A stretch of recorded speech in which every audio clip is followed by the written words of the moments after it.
Bismillahirrahmanirrahim. Assalamualaikum warahmatullahi wabarakatuh. Kita lanjutkan lagi ya. Alhamdulillahirabbil alamin. Allahumma sholli ala Muhammad wa ali Muhammad wa ala anbiya'i wal mursalin. Pada episode yang lalu kita sempat menerangkan tentang Quran surat Al-Baqarah ayat yang ketiga. Kita sudah menerangkan tentang perihal yang menyangkut bil ghaibi ya. Jadi yang menyangkut ini ya, bil ghaibi. Lalu kita juga tentang sholat. Lalu saat ini kita menginjak kepada orang yang diberi kemudahan untuk memberikan zakat atau memberikan atas apa-apa yang Allah berikan kepada kita. Jadi bil ghaibi sudah ya, tentang hal yang gaib. Hal yang gaib di sini yang paling utama adalah iman kepada Allah. Lalu yang kedua tentang sholat. Ya, tentang sholat. Di mana kemarin kita melihat sebuah korelasi yang cukup kuat antara sholat dengan keimanan kita kepada Allah. Lalu yang saat ini yang lagi kita bahas itu tentang kemampuan orang berzakat. Ya, kemampuan orang yang berzakat atau memberi sesuatu yang Allah berikan kepada kita, manusia ya, kepada kita. Sejauh mana kemampuan kita itu memberikan apa yang Allah berikan itu, apakah ini sangat berhubungan dengan poin yang pertama ini, atau cukup hanya yang pertama ini, orang itu bisa melakukan zakat atau bersedekah dengan baik. Atau justru komponen yang kedua ini yang menjadi penguat daripada konsep zakat yang Allah utarakan di dalam Quran surat Al-Baqarah ayat yang ketiga.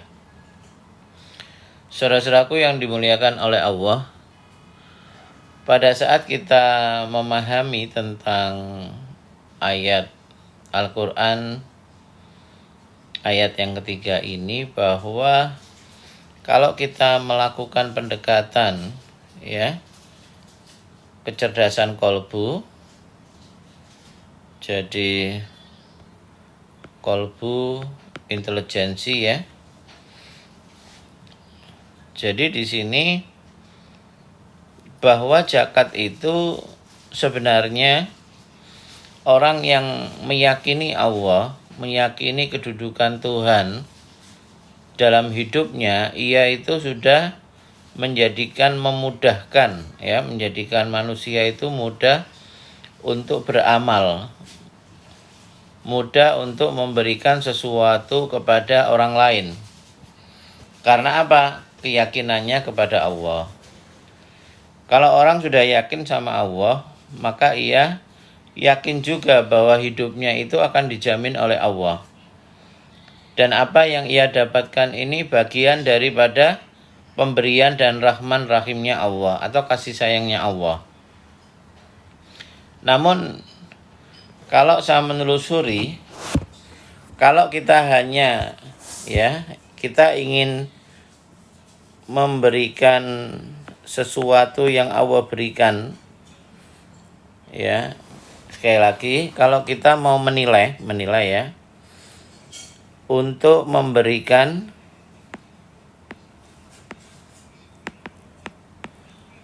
apa saja yang Allah berikan,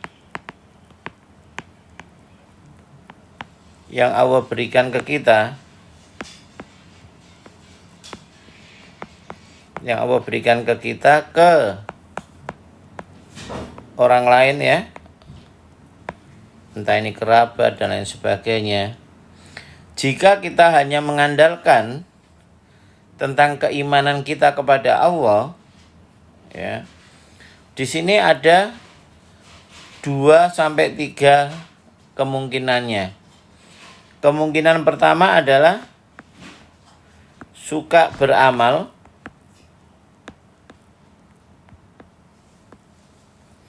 tapi di sini seringkali kurang tepat. Kurang tepat itu bisa terlalu berlebihan, ya, berlebihan, bisa terlalu terlalu selektif. Nah, di sini bisa jadi memang kurang, ya. Kalau kita hanya mengandalkan iman kepada Allah. Ini seringkali terjadi. Karena apa?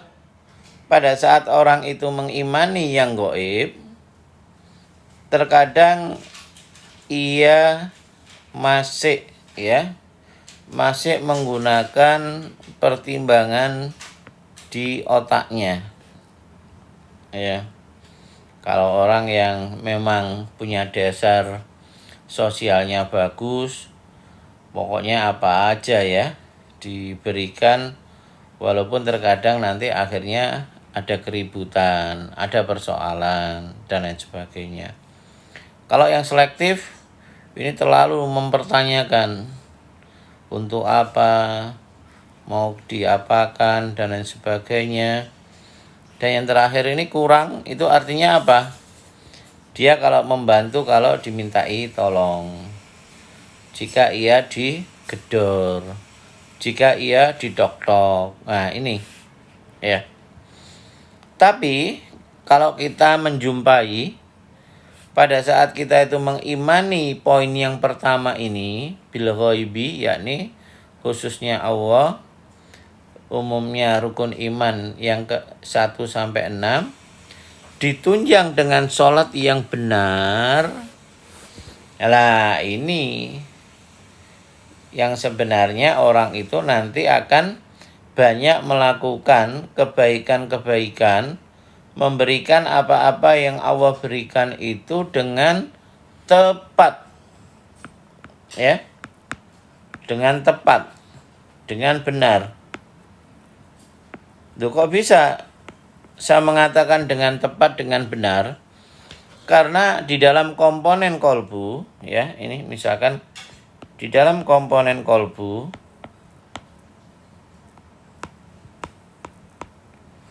pada saat orang itu sholat dengan benar,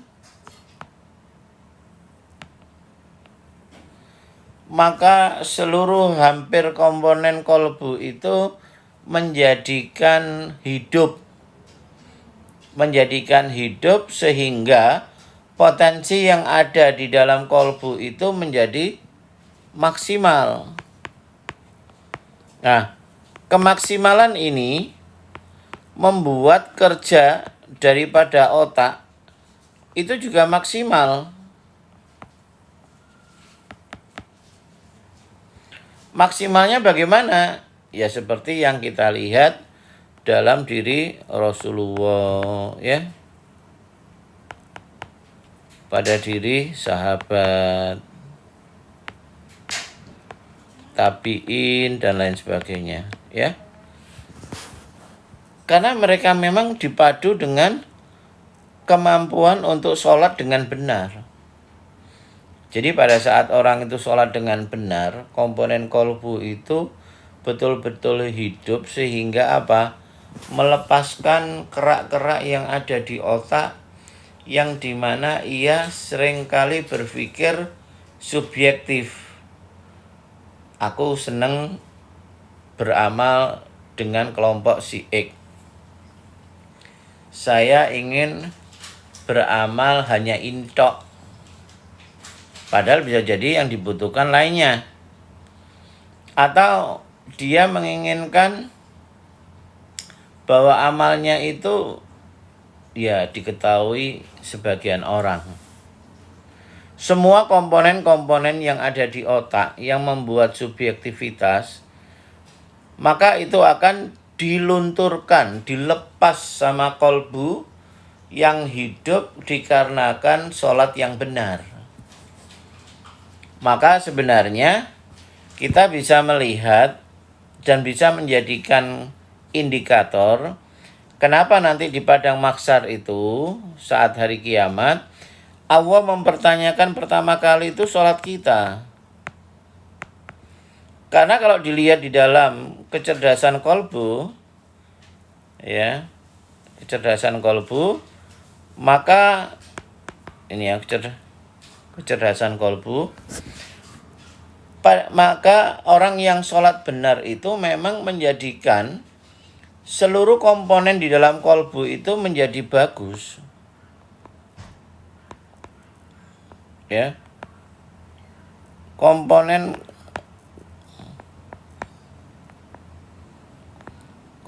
kolbu itu menjadi maksimal, sehingga apa? Kerja otak juga bisa maksimal. Ya. Dan orang kalau sholatnya benar itu, dia itu tidak kedunyan.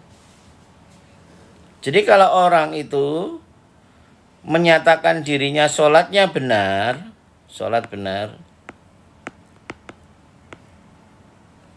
sulit beramal,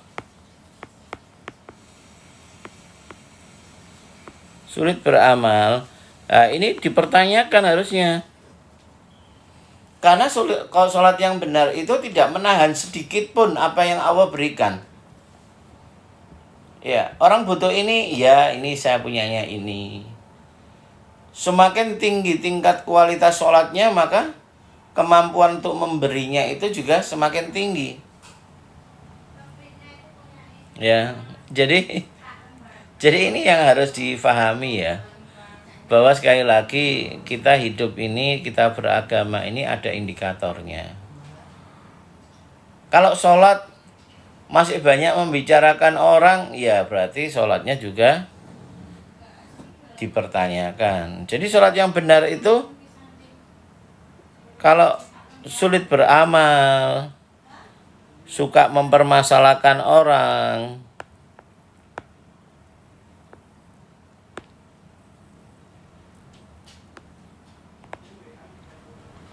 ini semua hal-hal seperti ini akan menunjukkan bahwa indikator sholatnya itu masih bermasalah itu. Jadi coba itu kita renungkan dulu ya. Nanti kita sambung lagi. Terima kasih. Wassalamualaikum warahmatullahi wabarakatuh.